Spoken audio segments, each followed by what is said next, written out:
Salut les lectrices et les lecteurs! Salut! Pendant tout le printemps, je participe au challenge Lecture Nature d'Hélène Ducrot. Et j'ai déjà validé quelques consignes, c'est donc l'occasion de vous présenter 4 de mes lectures. Ces livres m'ont permis de remplir la thématique sous les cieux. Et dans ces romans, la nature était pas tendre avec nos protagonistes. Je commence par les livres que j'ai le moins aimés pour finir par un petit coup de cœur. Tout d'abord, pour la catégorie un récit de voyage ou d'aventure dans des espaces ouverts, j'ai lu Le livre du désert de Théo Clare, aka Mo Hayder. Ce roman de fantasy publié en 2022 est un tome 1 dans lequel on suit 2 histoires en parallèle. D'abord, on est avec les sensitives. Elle a bugué! Elle a bugué!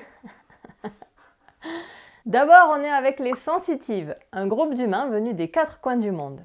Ils errent dans le désert à la recherche du mystérieux Sarkpon et n'ont que 12 tentatives pour le trouver. Mais l'environnement est hostile, peuplé de créatures assoiffées de sang. Et ensuite, on est avec Mackenzie, une adolescente américaine des plus normales, à l'exception qu'elle est obsédée par les déserts. Lorsque des hallucinations viennent perturber son quotidien, elle va tout faire pour trouver l'origine de ces troubles. J'ai beaucoup aimé la mise en place de ce roman, soit la première moitié, à 3 lézards près. Les chapitres alternaient entre les sensitives, dans le désert, et la vie de Mackenzie, ce qui apportait un rythme intéressant. Découvrir la quête du Sarkpon et le fonctionnement de l'univers au sein du désert était vraiment sympa. Mais je vous en dirai pas plus, parce que sur cette chaîne, on ne spoil pas! J'ai trouvé l'ambiance très bien travaillée. La chaleur était harassante, le soleil de plomb brûlant la peau et les rétines. La nature est vraiment très présente, envahissante même. Elle impacte les personnages de tout son poids, les obligeant à ruser en permanence. Comme toi! Ça n'a aucun sens. Si, tu m'impactes de tout ton poids et je dois ruser en permanence! Oh mon Dieu, au secours. Donc on va dire que la première moitié du roman m'a plu, puis ça a basculé. Déjà, si je me suis tout de suite attachée à Mackenzie, ça a été plus difficile pour les sensitives. En effet, ils sont 13 et même si 2 ou 3 sortent du lot, je les confondais tout le temps. Le flou autour de leurs origines m'a empêché de m'attacher à eux malgré tout ce qui leur arrive. Il n'y a qu'un personnage qui a su me toucher et c'est un chameau. Un chameau! Et tu sais c'est quoi le cri du chameau? Bah oui, c'est le blatèrement. Faux! Le cri du chameau, c'est toi quand tu parles. En tout cas, suivre des personnages que je confonds et qui me parlent pas forcément, ça a réduit mon intérêt. Puis passer le plaisir de découvrir l'univers, j'ai trouvé que les péripéties prenaient leur temps. Tout est très, voire trop détaillé. Et pour moi, ça crée des longueurs. Mais hélas, piqué de curiosité par ce fameux Sarkpon et par le destin de Mackenzie, j'ai pas pu me résoudre à abandonner ce livre. Sauf que c'est un tome 1, écrit par Mo Hayder, qui est hélas décédé en 2021. Et donc à la fin du tome 1, certes, on a quelques réponses, mais on ne sait pas tout. Et je pense qu'on n'aura jamais de tome 2. En tout cas, il n'a jamais été publié en anglais jusqu'à aujourd'hui. Donc bref, c'était juste très très frustrant. Comment réussissez-vous à rester calme? Je me concentre sur ma respiration. Mais vous ne respirez pas. Tout à fait. Côté trouillomètre, je dirais 2 sur 5, ok, mais lis-le en journée. Au global, ça fait pas peur. Mais quelques scènes m'ont marqué par leur côté effrayant et gore. On sent que l'autrice excellait dans l'art du thriller. J'ai ensuite lu le tome 1 de Supernova, l'Académie des constellationnistes. Ce roman, publié en 2023, a été écrit par Axel Ménéglier et je l'ai lu pour valider la catégorie « Un livre où le ciel et les astres ont une influence importante sur l'histoire ».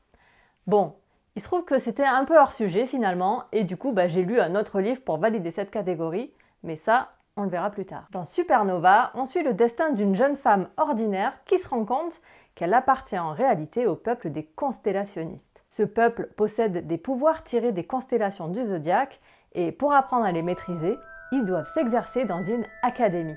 Ce que va faire notre héroïne jusqu'à ce que des problèmes surviennent. En fait, ça rentrait pas dans la catégorie parce que oui, les pouvoirs sont liés au signe du zodiaque, mais il n'y a pas vraiment de lien avec les astres ou le ciel. Cependant, ça restait une bonne petite histoire de fantaisie. C'était à la fois assez classique sur le fond et le déroulé, mais aussi sur la petite romance avec un triangle amoureux. Et c'était assez jeunesse finalement. Du coup, même si j'ai passé un agréable moment de lecture avec ce tome 1, je pense pas lire le tome 2.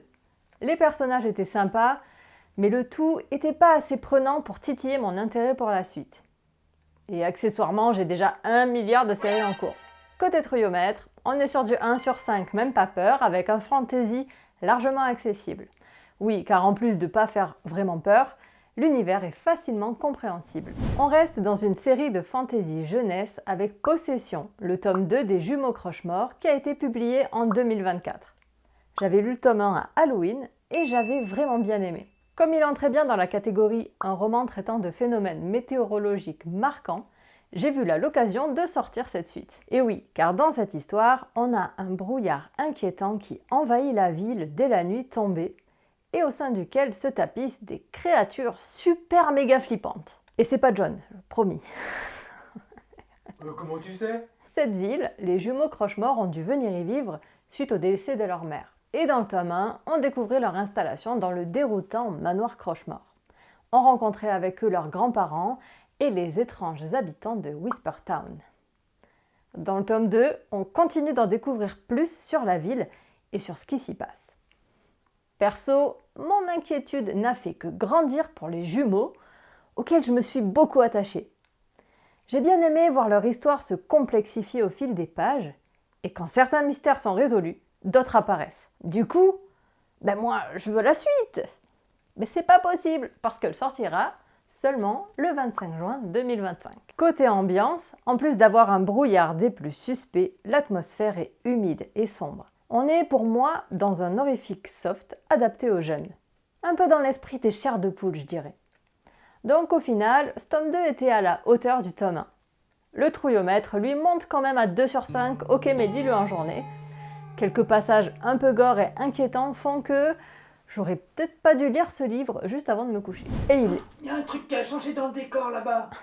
il spoil tout. Alors que sur cette chaîne, on ne spoil pas. Mais qu'est-ce qu'on va faire de lui? Et il est maintenant l'heure de vous parler de mon coup de cœur. Sans surprise pour ceux qui me connaissent, c'est un roman qui se déroule dans l'espace. Oui, car j'ai une grande passion pour le voyage spatial. Au point même que j'ai moi-même écrit un roman qui se déroule dans l'espace. Ça s'appelle Les Grands-Mères dans l'espace. Et d'ailleurs, j'ai envoyé le tome 1 de ma trilogie à plusieurs maisons d'édition. Donc n'hésitez pas à croiser les doigts pour moi. Ce projet de science-fiction humoristique me tient beaucoup à cœur, donc je prends toutes les ondes positives. Bref, le roman pour lequel j'ai eu un coup de cœur, c'est L'espace d'un an, de Becky Chambers. Il m'a permis de valider la catégorie un livre où le ciel et les astres ont une influence importante sur l'histoire. Vous savez, c'est la catégorie pour laquelle j'avais lu Supernova, mais ça collait pas tout ça. Enfin, j'avais surtout besoin d'un prétexte pour sortir ce livre de ma palle. Et quelle merveilleuse idée j'ai eue. Moi j'ai une question pour toi. Pourquoi t'as des marque-pages sur le livre? Je sais plus. C'est des trucs que j'ai bien aimés, je crois. Oui, c'est des citations que j'ai bien aimées, des passages que j'ai bien aimés. Tu peux en lire un? Se montrer à la fois moralisateur et ignorant, c'était une stratégie très mauvaise pour convaincre, mais excellente pour énerver. Voilà. Dans l'espace d'un an, roman publié en 2016, on suit une jeune humaine sur son premier poste dans un vaisseau spatial. Ce vaisseau, c'est un tunnelier qui a pour rôle de creuser des tunnels dans l'espace afin de faciliter le voyage entre deux zones. Rosemary, notre héroïne, rencontre donc l'équipage de ce tunnelier composé de différentes espèces de la galaxie. Et franchement, c'était trop bien! Notamment parce qu'on n'est pas dans de la SF classique, bien burnée, où ça colonise à tout va et où il n'y a qu'une seule femme dans l'histoire. Coucou Fondation! Dans l'espace d'un an, on va d'abord à la rencontre de personnages d'origines différentes qui doivent collaborer dans un espace clos pendant de nombreuses semaines. Et non, c'est pas Loft Story. Au travers de ces personnages, Becky Chambers nous dépeint des histoires complexes et belles, parfois même violentes. J'ai beaucoup aimé le procédé utilisé pour nous présenter les personnages. En plus, chaque espèce montre une grande diversité dans les représentations sociétales, organisationnelles, voire sexuelles. Quelques-unes des relations et des histoires des personnages m'ont tellement touchée, c'était hyper fort. En fil rouge, on découvre le fonctionnement du tunnelier, ses rapports avec les autres voyageurs spatiaux, Et bien sûr, on va avoir quelques péripéties pour animer un peu tout ça. Mais ces péripéties, elles sont pas vraiment centrales selon moi. Et surtout, on n'a pas une surenchère de rebondissements. Ça, c'était vraiment appréciable. John se serait peut-être un peu ennuyé. Mais je lui ai quand même conseillé de lire le livre. Le seul petit bémol que j'ai, c'est le tout début, que j'ai trouvé assez complexe d'accès. Mais au final, tout se décante très vite et tout devient clair malgré un univers assez complexe. En bref, un très bel équilibre entre attachement aux personnages, rebondissement mais pas trop, et des thématiques fortes abordées comme l'intelligence artificielle ou la colonisation spatiale. Dans ce roman, c'est finalement les risques encourus par le creusement des tunnels spatiaux qui rappellent à notre équipage l'importance d'être une équipe et qui met leur unité à rude épreuve. Côté trouillomètre, je dirais 1 sur 5, même pas peur, mais je retiens tout de même quelques scènes très violentes qui dénotaient un peu de l'ambiance plus cosy de la globalité du roman. Et voilà, c'en est tout pour cette petite vidéo. Si vous voulez découvrir les autres catégories du challenge lecture nature, n'hésitez pas à aller voir ma pile à lire. La prochaine vidéo sera à nouveau un lecture et nourriture. Ce mois-ci, on part en Corée du Sud. On va donc découvrir ensemble le pays, mais aussi une ou deux lectures coréennes et quelques idées de plats à cuisiner. Spoiler alert, j'ai loupé un des plats. À très bientôt. Ciao. Ciao. Notamment parce que on n'est pas Notamment parce qu'on n'est pas dans de la... Je vais y arriver, hein. Science-fiction.